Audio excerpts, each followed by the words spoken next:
హాయ్ అండి అందరికీ. Welcome to Kritika creative world.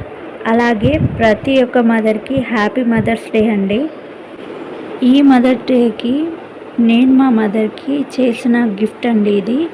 మీరు కూడా ఇంట్లోనే ఈజీగా జస్ట్ 50 మినిట్స్లో ఈజీగా చేసేయచ్చండి. మీరు కూడా మీకు నచ్చిన వాళ్ళకి, మీ మదర్కి ఎవరికైనా చేసేయచ్చు. అది కూడా మన ఇంట్లో ఉన్న వాటితోనేనండి. ఇక్కడ నేను మిడిల్లో డ్రాయింగ్ చేసుకున్నాను. దాని ప్లేస్లో ఫోటో కూడా తీసుకోవచ్చు. ఇప్పుడు ప్రాసెస్లోకి వెళ్దాం.